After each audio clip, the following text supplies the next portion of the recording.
Welcome back to Scrip, your source for biblically informed commentary on the world around us today.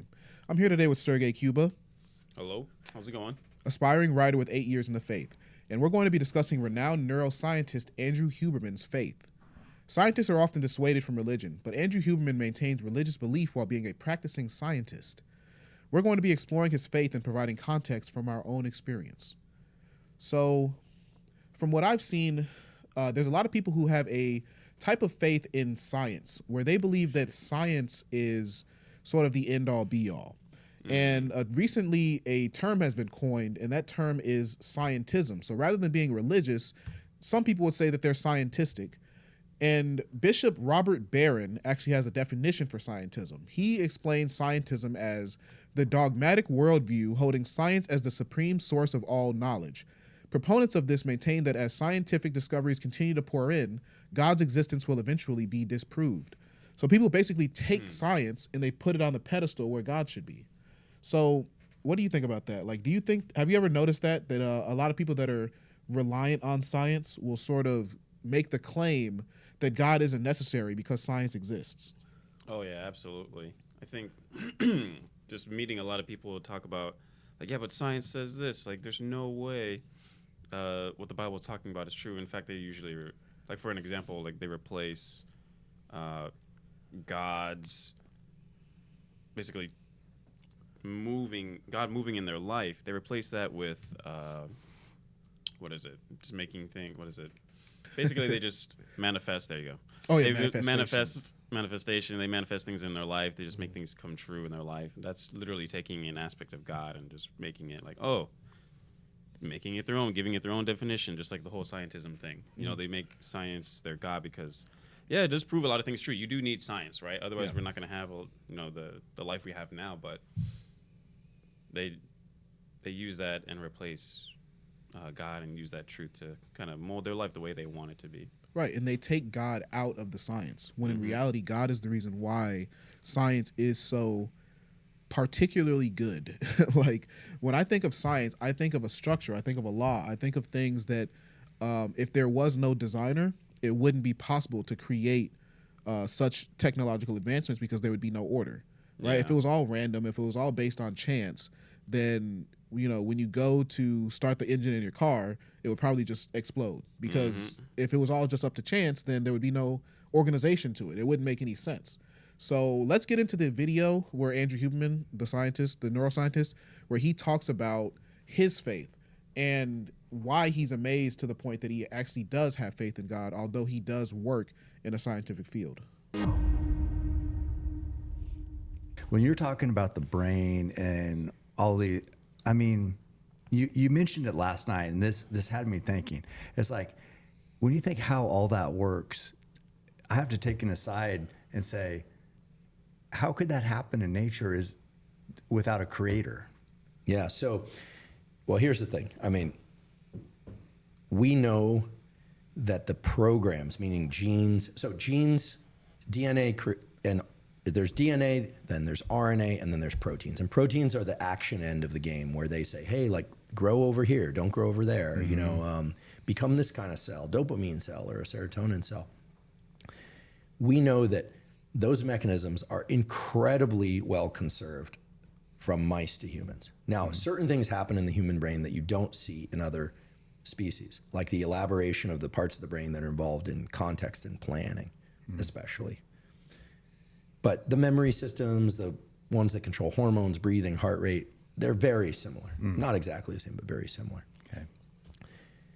When you start to study and understand brain development, as I did, or neuroplasticity, or dopamine, you have to, meaning I don't care if you're an atheist, agnostic, or believer in creator, you have to step back and just go, wow. Now, then of course there's this difference among scientists as to who believes in God, who doesn't. I'll just go on record. I'm very comfortable saying it. I believe in God. I do. I think. So basically he's saying, like, when you see the complexity of nature, when you see the complexity of biology, there is a impetus to basically acknowledge that it's amazing, And whether you're an atheist, an agnostic, or a believer, that call to recognize that it's amazing will be sort of present, because it's like, it's unbelievable how, like you were saying earlier, like you can literally move your finger. You can move your fingers around. You can use these fingers to build a car, you know? Oh, yeah. Yeah, so there's just like a lot of interesting things about biology that, you know, even the cells we have, like, you know, it's consistent across the board. Like, you know, rats have dopamine, mice have dopamine. Everything uses the same building blocks, but in a different way. And I find that to be truly spectacular. Yeah, absolutely. It's I can only imagine what he knows. Being our neuroscientist and all, he's probably thinking, like, if he's looking at his hand, he's like, man, there's so many, you know, there's muscle connections. Those muscles are connected to nerves. The nerves surround, I don't even know how all that works, but they're connected to bones, and then all that leads back to your brain. It has to go through the heart as well. You need everything in your body. And he's probably just mind blown, just like every day. He's just, man, I could drive this car. Man, I could breathe. Breathing is. Yeah, you breathe like 30,000 times a day or something like that. Is that right? Yeah, it's a big number. I know it's a big number. My pastor was saying it the other day. He was like, I thank God for every breath, and, you know, just so you know, you breathe like 30,000 times a day. Man, he counted, bro. Yeah. It's more than Mr. Beast did. Yeah. All right, let's continue the video. There are many things that science can explain. Mm-hmm. There are certain things science can't explain. But I'll even go a step further, which is that all the elements of science are entirely compatible with the idea of there being a God. And I'm not the first scientist to say this. I mean, Einstein believed in God. Carl Jung, one of the greatest psychologists ever, clearly believed in God. There are many atheist scientists. There are agnostic scientists who are just kind of like unsure, right? And, you know, for me, I'm in absolute awe of biology. So before he gets into prayer, I actually wanted to think about the fact that basically he was saying early on in that even some of the greatest scientists to ever exist were believers in God. So when you see scientific people today that are more focused on, oh, well, you know, if science says so, then it's true. If science says so, then it's right. Or if science doesn't say anything about it, then it has to be false. Or I don't have to believe. I need certainty. Then what do they say about someone like Albert Einstein or someone like Carl Jung, who were like at the peak of scientific fields? I wonder how that plays into their overall perspective, I guess. Like, I guess a lot of people don't even think about it. They probably assume, like, if anyone's a good scientist, they don't believe in God. Like, from that atheist perspective or that agnostic perspective. So kind of what you're saying is, like, how do these scientists nowadays that are atheist or agnostic, what is their perspective on Albert Einstein's belief or Carl Jung's belief? Okay.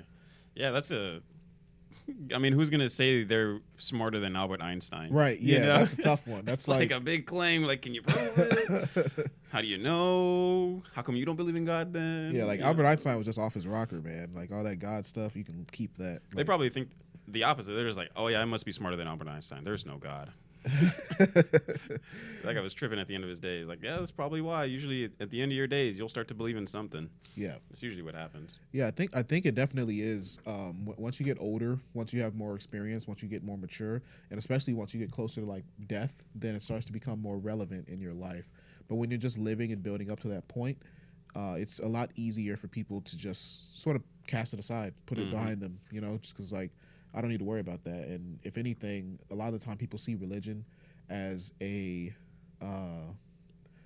bit of a barrier. It's like a barrier to them living the lives that they want in their mind. Now, to me or to you, to both of us, we understand that actually being a Christian actually removes the barrier. It opens the door. It pulls back the curtain. It allows you to live a life it allows you to live the life that you're worthy of, rather than the life that you think you should live, I guess, if that makes sense. Like, it's not about just living, it's about living with purpose. And I think Andrew Huberman's kind of getting at that with his next point where he talks about prayer. Yeah. So what for me is really a deep belief, which is that we can't control everything. We're not in as much control as we think we are, and that the magnificence of biology and the magnificence of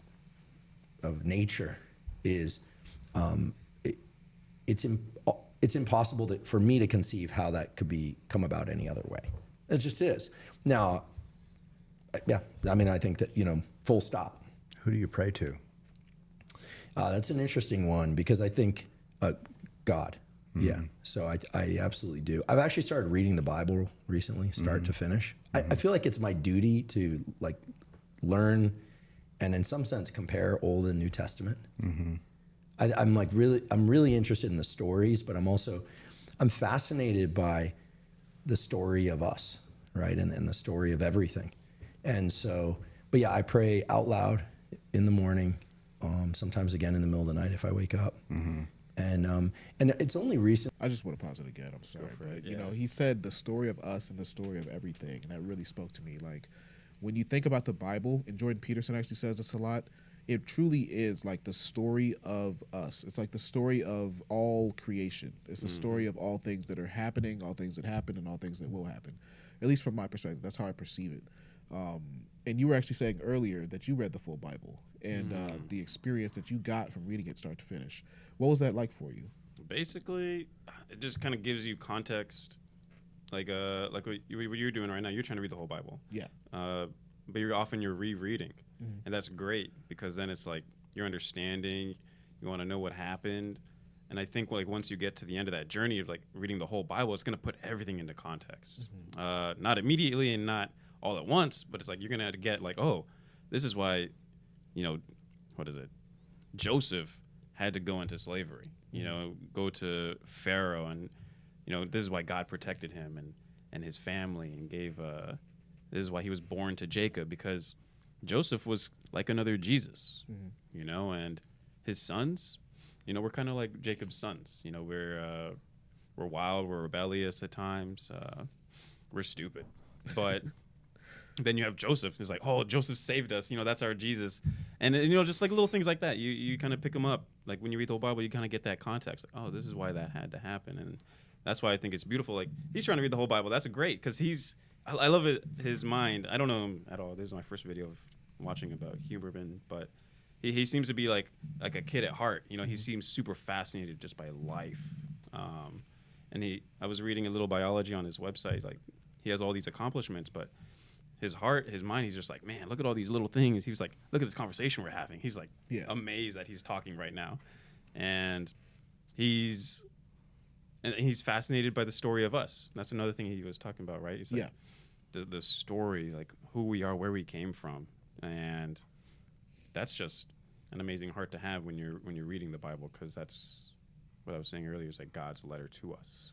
And I think when you take the Bible as like the story of us, then it makes it, obviously I haven't finished the Bible yet, but I read a good number of the books.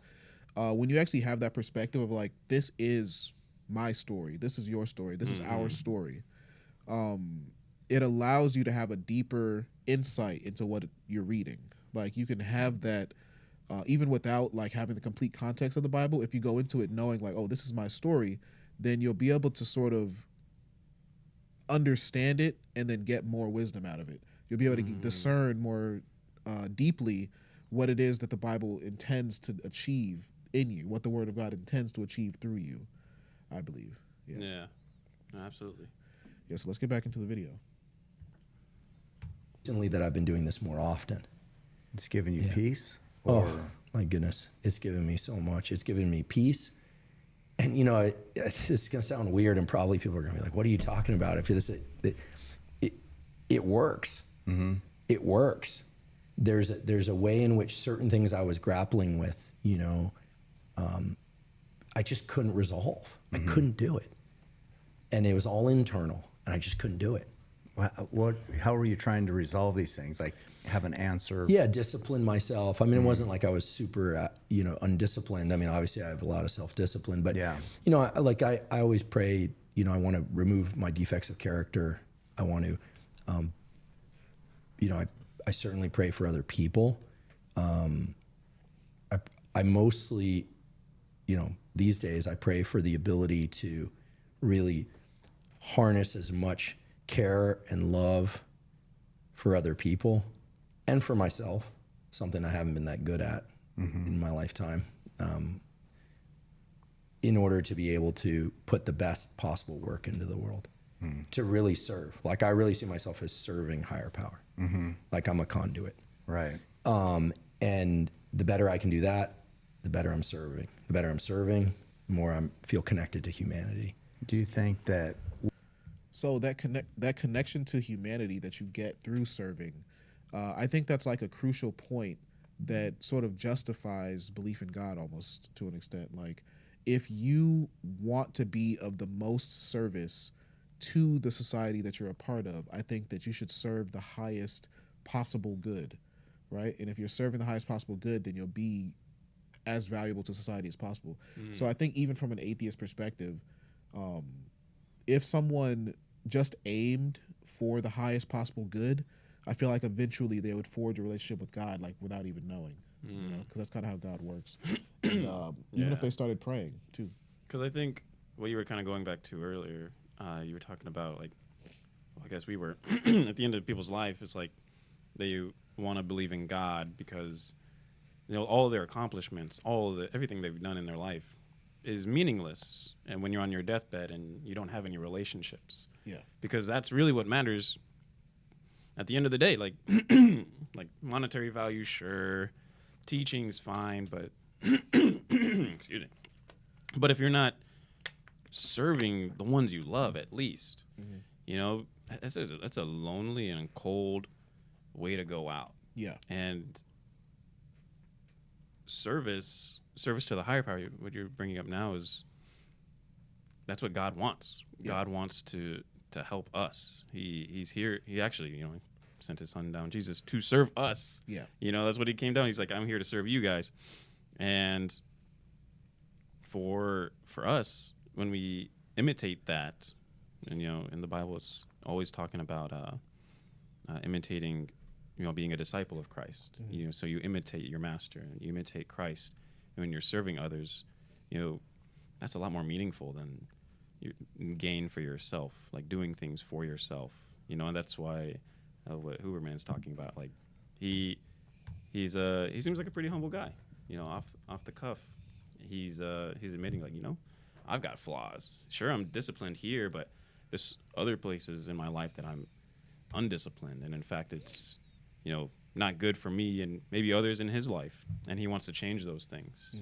And I think we all have something we all want to change, and that's why his talk about prayer is like, gives him peace. Like we want to change, but sometimes, some days, some weeks, some months, we don't find ourselves changing, and that's where prayer comes in. It's like, he has that peace. Like, yeah, I still messed up, I still screwed up, I was still an idiot today, but God is with me. I'll try again tomorrow. I'm still alive. Right. I'm still able to be with my family. At least I'm attempting to serve others around me. And that's grace. That's the piece he was kind of talking about. Yeah, I actually thought of a scripture while you were speaking. So this is 2 Corinthians 12:9. But he said to me, my grace is sufficient for you, for my power is made perfect in weakness. Therefore I will boast all the more gladly of my weakness, so that the power of Christ may rest upon me. Yep. So when you are struggling, when you are suffering, when you are weak, taking that step towards Jesus will allow his power to manifest in you. It'll allow that power to become more poignant, to become more apparent, I guess. And that scripture really speaks to me. We actually went over that in church on Sunday, so that's actually funny that it came up. But that's a great example. That's a really good scripture because, this guy, he has all these accomplishments. He went to Stanford. He's well known. He has his own podcast, and still, despite all these accomplishments, he's like, what do I need? You know? Well, not that he's like that, but I'm saying, like, what would he need? What does a man like that still need? Well, he still needs peace at the end of his day. He still has weakness. Exactly. No one's immune to weakness. Everyone will struggle. Everyone will sometimes fall. But knowing that God is there to lift you up, it gives you like an inner peace that is undeniable, I guess, is probably the best word. Or unimpeachable, maybe, is even better. That unimpeachable peace that actually allows you to function in life at the highest level possible without worrying about what's next. Like that other scripture in, I believe it's in John, the grass is clothed. The grass is, I can't remember the scripture. Matthew 6, talking about guy so clothes the grass of the field, Yeah. or the flowers of the field. Look how they're dressed. Yeah. Why do you worry about your own clothing? Yeah, exactly. Yeah. Yep. But yeah, so let's get back into the video, man. Yeah. This is a good conversation so far. I'm enjoying it. Let's go. With this, I don't know if you've always felt like this. It sounds like it's more of a newer feeling. But Somewhat, although secretly. yeah, Like in Santa Barbara, I'll just say there's this place, Sands Beach, down at the end of the beach, if anyone's ever been there. And I used to run down there once a week. I always did a long run, long for me, run on Sunday, yeah. minus a 72-pound rock. Right. And I would pray. And I just pray for, be honest with myself, be honest with others. And that was years ago. I was 18. Oh, okay. 19, 20. So, and then, I've seen some hardship along the way. I mean, I would just mention that I've had 3 amazing scientific advisors. Harry shot himself 2 weeks after I told him we published a paper in Science. He said, come on down to Santa Barbara. It'd be great to take you out for pizza and celebrate. 2 weeks later, ate a bullet in the bathtub. Barbara died of cancer when she was 50. I'm friends with her daughter. I, saw her. She did have those 2 kids. Yeah. One's a neuroscientist. Oh man. At McGill, and she was like a mom to me.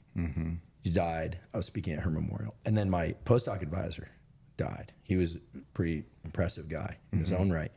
And so at one point, I'm thinking like, what's going on? I'm the common denominator. Right. How am I picking these people? But they were amazing, and I had some friends commit suicide, this kind of thing. And you live long enough, that's going to happen. People are going to go. That's just the reality.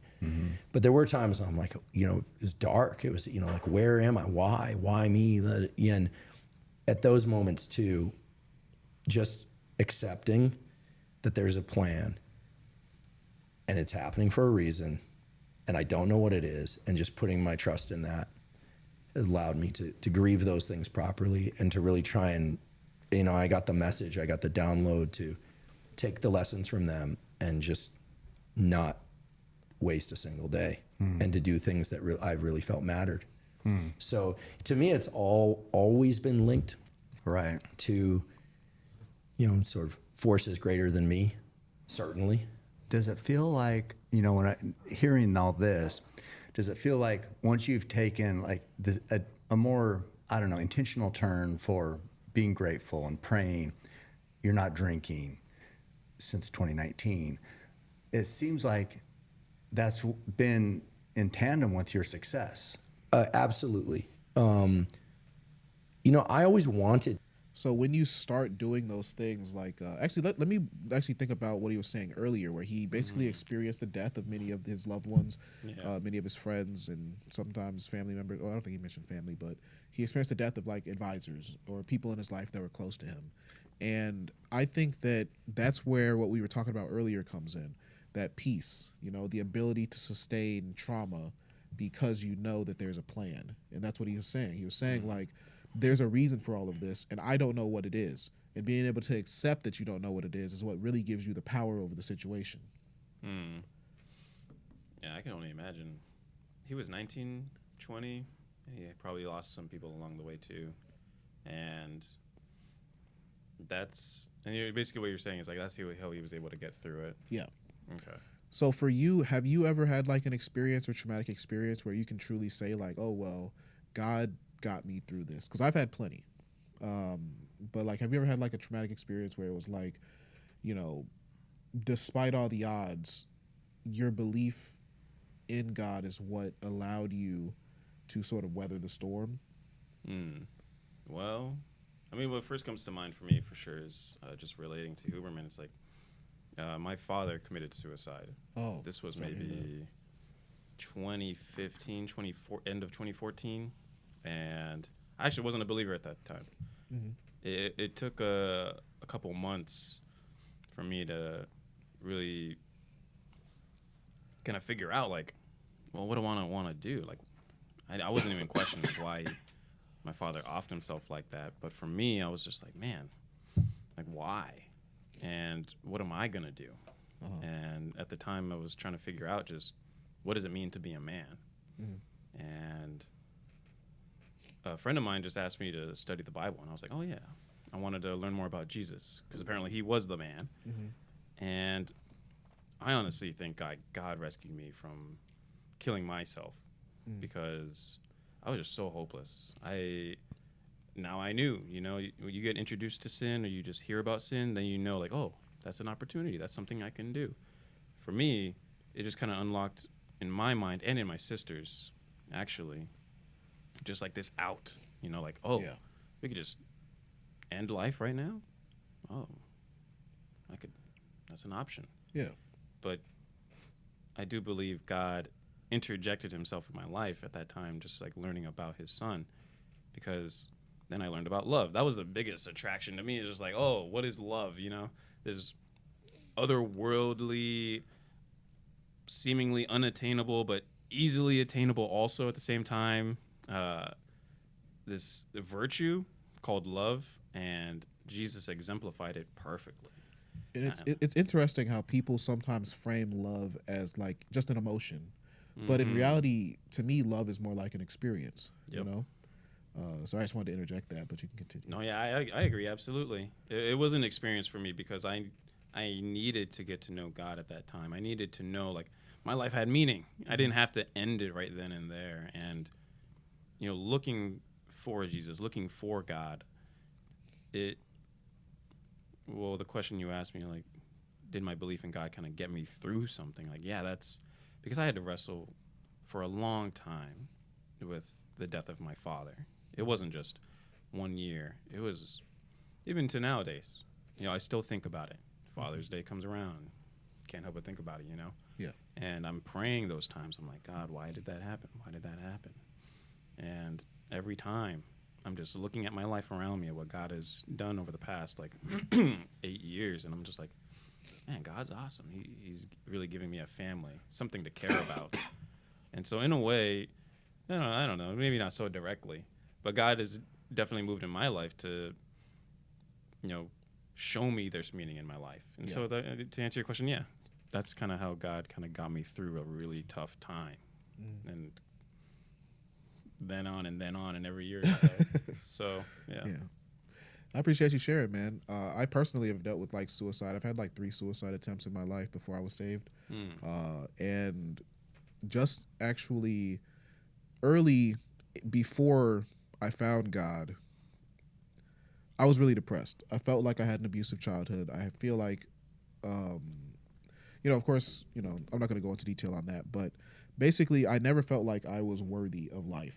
So when I was younger, in my early 20s, I used to tell myself like, well, I'm going to kill myself anyway, so I'm going to live the most crazy life I possibly can.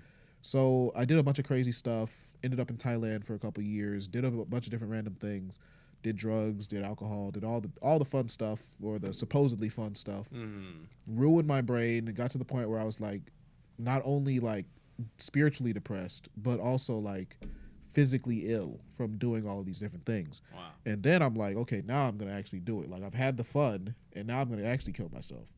And I had an experience with God in that moment where basically I just stood on my balcony I was on the 6th floor of a building, and I was going to jump off the balcony. So I'm standing up there for maybe like 3 hours contemplating, like, yeah, what am I going to do? I mean, am I going to survive this? Because I don't want to survive this. If I do, I'm going to be really messed up. And I stood up there for hours, and it just so happened that the second I got onto the ledge to jump, there was a guy that had been living downstairs. He was one of my friends. He came up, and my door just happened to be unlocked. He opened the door, and then right when I'm going to jump, he runs in and he like pulls me off the balcony. Wow. Yeah. So I'm like, it didn't have to happen like that. He didn't have to show up. He didn't. A few seconds. Yeah, Time? he was like literally perfectly on time, because I spent 3 hours up there. He could have came at any point, but he came at literally the climax, the perfect moment. And it's funny because I actually did jump. He didn't like pull me down. He like grabbed me and pulled me up. You know what I'm saying? So that experience showed me that God has a plan, and it showed me that my life had value. It showed me that my experience had value, because before I didn't see anything worth seeking other than pleasure. But that experience showed me that I needed to seek God. And I didn't immediately go to Christianity. right? I sought God through a bunch of different avenues. We're talking manifestation, we're talking spiritual stones, we're talking everything. But I grew up in the church. So part of me didn't want to revert back to what I used to be when I was a kid because I didn't have faith in that. But then I realized that nothing other than Jesus Christ saved me in that moment. Like now I'm at the point where I have that level of understanding. So I can pray knowing that I am praying to a God that actually cares about me, that I'm praying to a God that cares about my best interest. And that's been my experience with relying on God to get through like traumatic experiences, or relying on God because I know what it's like to not rely on God, I guess is what I'm saying. So I wonder if Andrew Huberman, because he said he always prayed, but he prayed secretly. Right. You Yeah, know? he did say that. Yeah, he said he prayed secretly, which I get, especially if you're a scientist, right? It goes back to that whole scientism thing. Like, you don't want people to know you're praying, probably in that situation. But him praying secretly, it's like, well, at least he's praying, in my opinion. Yeah. When I was in my hardest point, I wasn't praying at all. And now I actually know the power of prayer. So I pray for, I pray for myself, I pray for others, because I know that it actually works. You know? That's awesome, man. Thanks for sharing, dude. Yeah, no problem. Let's get back into the video. To have a deeper relationship to God. I always wanted that. And I kind of was like, why don't I have that? Well, duh. That's like saying I want to be fit. Why I'm not fit? Well, because you're not running, you're not lifting, you're not doing the things. It was like, and it was a couple of different people that kept showing up in my life, and they were doing it, and it was like, well, pray. And I've learned, and I certainly try and do this, that a lot of prayer is about listening. And a lot of prayer is about you ask for things or listen for things, and then an hour later, 2 days later, you go, wait. Like, it doesn't happen in the moment necessarily, just like fitness. I don't want to compare fitness. I don't want to trivialize prayer by comparing to fitness, but there's some parallels that are relevant. It's consistent work. Yeah, it's consistent work. And then all of a sudden, like, things come up. And you're like, oh my goodness, I can't believe it. That makes so much sense. Now, I think that the success of the podcast, first of all, I'm incredibly grateful for it. Incredibly grateful. But in many ways, I'm doing exactly what I was doing when I was that 6, 7, 8, 9-year-old kid. I'm learning and sharing. So it was always in me, and it always felt like this energy, this thing, like, it's like, how did I end up like this? How come all the other kids like don't have this? And how come sometimes it feels like a little bit of not a curse, but kind of a burden? Like, what do I do with this? And the deep satisfaction for me comes from acknowledging this is me. I've always been this way. It's not going to change. And that it's not coming from me. It's coming through me. Right. And I just want to do right by it. And I think we talked a little bit. It's a gift, and you're honoring your gift. That's right. Essentially. Yes. Well, and I feel like if we're honoring our gifts, we're rewarded. Absolutely. And I think one of the biggest rewards recently comes from, and we talked a little bit about this on the mountain today. It's like, for me, the sweet spot that I finally get steady glimpses of is being loving, but also realistic. Like you can be so loving that you lose touch with the reality. Too much trust isn't good either. But you don't want to be unloving to yourself and others, because then you look at the world through cynical lens, and then you're not going to be doing your best work. So for me, it's all about being loving, but realistic. And I think prayer helps me arrive there. It does many, many other things.